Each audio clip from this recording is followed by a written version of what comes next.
Assalamualaikum warahmatullahi wabarakatuh.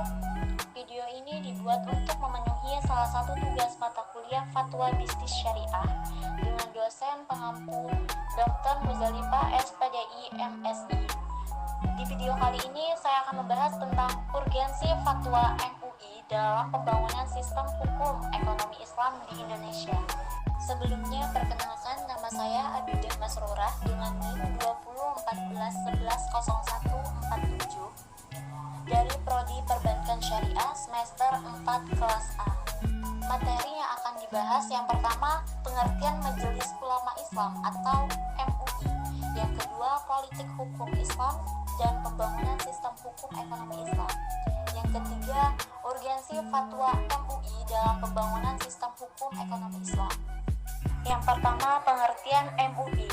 Tingkat terhadap Majelis Ulama Islam, yaitu MUI dengan kata lain dianggap sebagai instansi independen atau memiliki kebebasan menjadi tolak ukur masing-masing ulama, para pakar muslim untuk memberikan bimbingan, kemudian pembinaan serta penggayoman terhadap masyarakat Islam yang berada di Indonesia. Sebagaimana pelaksana kegiatan dari MUI untuk memberikan bantuan terhadap intervensi dengan pemerintah dalam mengupayakan berbagai tindakan dan berhubungan terhadap kesejahteraan masyarakat Islam, sebagaimana adanya fatwa yang dikeluarkan terhadap makanan yang halal, hal-hal yang dianggap benar maupun kebalikannya, dan ini akan merujuk kepada ideologi agama Islam itu sendiri, serta segala sesuatu yang berhubungan terhadap pihak muslim pada ruang lingkupnya. MUI berkaitan dengan mengenai fatwa-fatwa yang dihasilkan dalam sistem yang dijalankan untuk memastikan kemaslahatan bagi umat Islam. Adanya upaya dari studi tersebut agar dapat mengetahui segala bentuk sifat akan fatwa Majelis Ulama Islam berdasarkan analisis singkatnya yang diklarifikasikan ke dalam dua bagian. Dalam tinjauan metodologi yang menentukan rumusan serta ruang lingkup sosial politik maupun kebudayaan yang berada padanya. Apabila dipahami, tentu fatwa MUI tidak dapat disamakan untuk dijadikan landasan terhadap publik agar mengetahui pengajaran dalam Islam secara mendalam. Berbagai faktor yang sudah ditetapkan atas fatwa MUI. Ada dua faktor. Yang pertama, hendaknya dipahami untuk menentukan dalam perumusannya pada hakikatnya mempunyai relevansi pada suatu kebiasaan agar adanya kebijakan yang ditetapkan oleh pemerintah menjadi lebih mudah akibat bantuan tersebut. Yang kedua, hendaknya melakukan pencatatan sesuai dengan rumusan dari segala fatwa yang berhubungan terhadap relevansi dalam agama.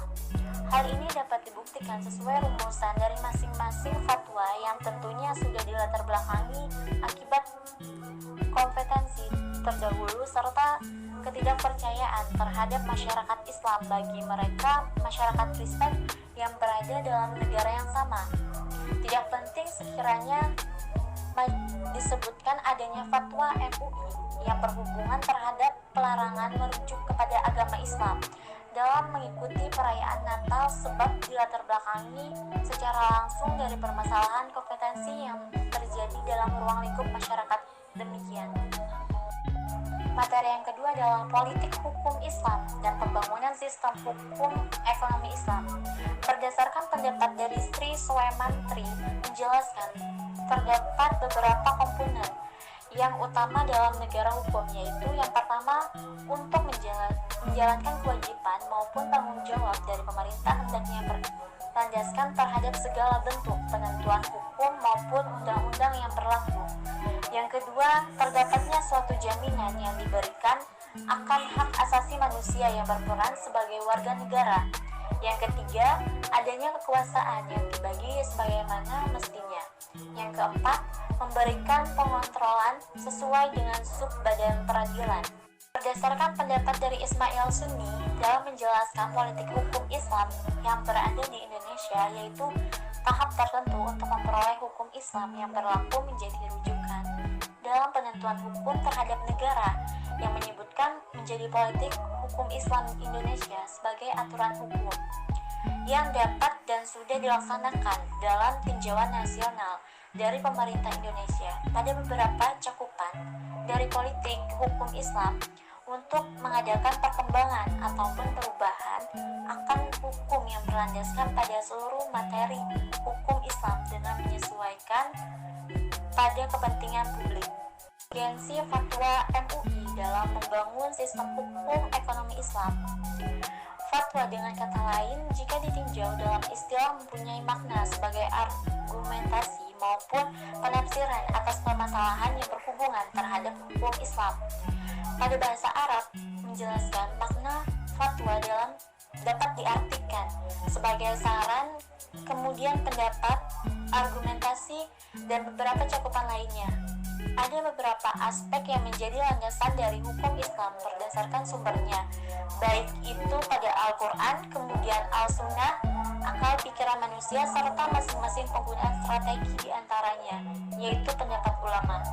Kemudian kias, ihtisan, bersifat ihtisab, dan lain sebagainya. Dengan kata lain, menyebut makna ijma sebagai suatu bentuk memberikan perizinan selaras terhadap masing-masing argumentasi yang disampaikan pakar terkait persoalan yang terjadi dalam keadaan tertentu, sehingga fatwa itu sendiri dijadikan sebagai aturan dalam hukum Islam yang kemunculannya dilandaskan perspektif maupun ijtihad melalui tindakan ijma.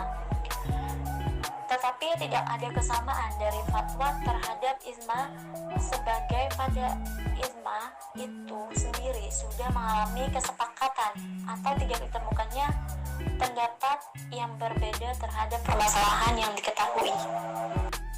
Agar seluruh bentuk landasan tersebut dapat diperjelas, dapat menyediakan fatwa, maka hal ini akan diinterpretasikan.